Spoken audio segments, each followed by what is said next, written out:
Studio. We're here today. We're going to do a little recap on our Super Bowl picks. I think we did pretty well with those, except for you took the under. That was a classic mistake right there. I underestimated the potency of the offenses, and I think I missed on that pretty bad. But Chiefs, still a winner. We did both take the Chiefs. That's correct. So we did actually know who was going to win the game. So that is a huge win on our part. All right. So we're in March. Okay. March Madness time, right? So how about we run with the first piece of March Madness, Silicon Valley Bank? I think it's a great thing to kind of talk about today. Why don't financial madness for sure. Yeah. I mean, here's the thing, right? We see the Fed taking this aggressive action towards inflation, and sometimes over aggressive action can have consequences. So when you kind of misjudge how certain moves that are made are going to impact things, again, there'll be consequences, and we're certainly seeing that in our banking system. Do I think this is going to be a precursor towards other institutions having major crises? Probably not. Okay. I think you see a lot of real uncertainty right now. I could see some smaller institutions get in trouble, maybe have consumers feel indecision and want to maybe move their money towards larger institutions. You might see some of that, but I think at its core, we should be okay. Okay, so in relation to short-term, long-term, mortgage rates and real estate, what do you think this effect is going to have? Short-term, I think we still see the crazy amount of volatility that we're seeing right now. March 13th is when, our first day back in the market after that weekend seizure. Sure. And we really saw the 10-year Treasury yield drop significantly. We saw MBS pick up significantly, and we've kind of seen some of that settle back since. Now it's a volatile week, so we're seeing a lot of different things come out. Long term, this will have positive impact, believe it or not. Great. So what you'll actually see is the Fed's going to take a much more cautious approach towards future Fed rate hikes based around the consequences of the aggressive action that they've taken.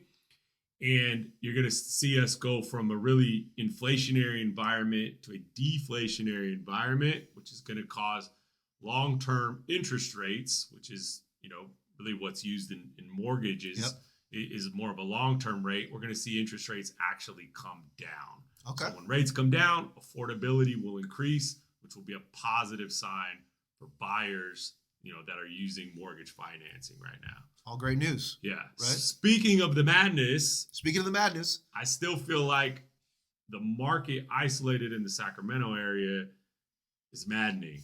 Like, what's happening?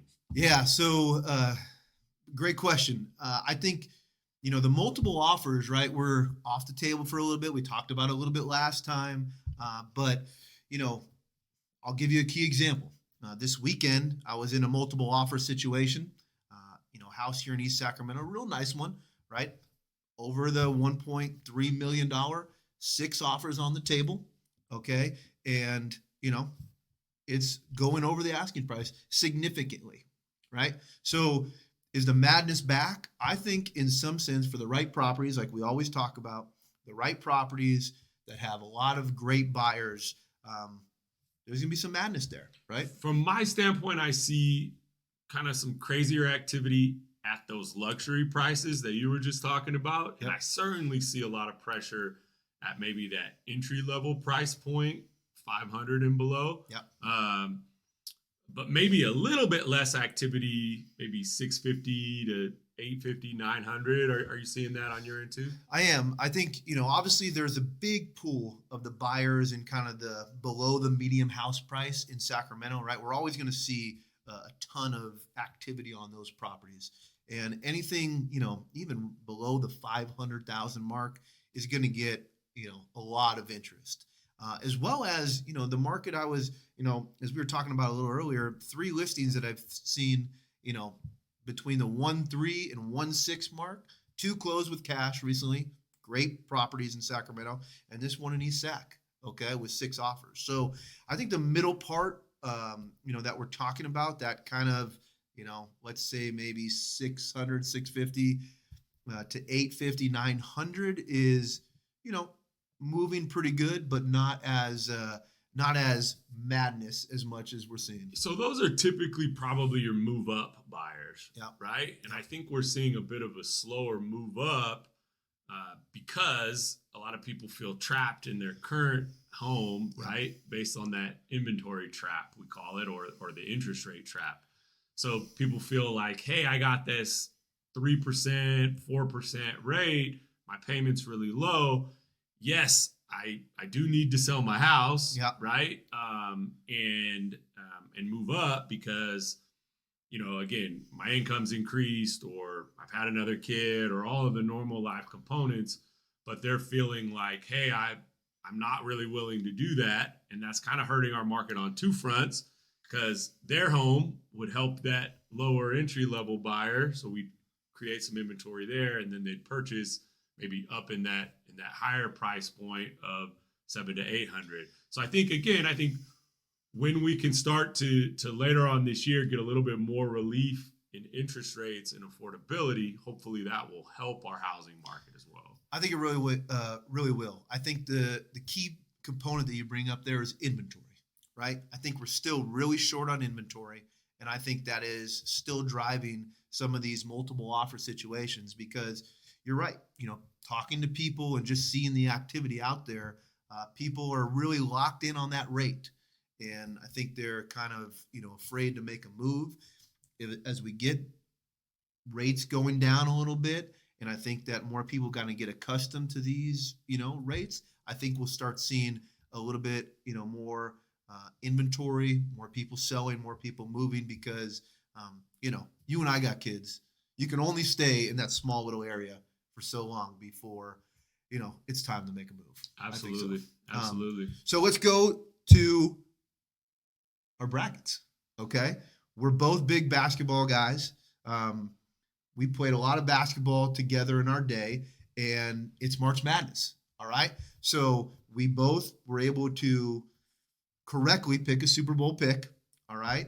Now we're going to give you both our final four picks as well as our champion, and we'll recap on a later date to see how we did. Now, why don't you go first, Nick, and tell us who you got? I want to preface this by, it's still early and my bracket is ever changing. But if I'm pinned down right now, I'm going to give you my final four, which I have Baylor, Purdue, Houston, and Kansas. Okay.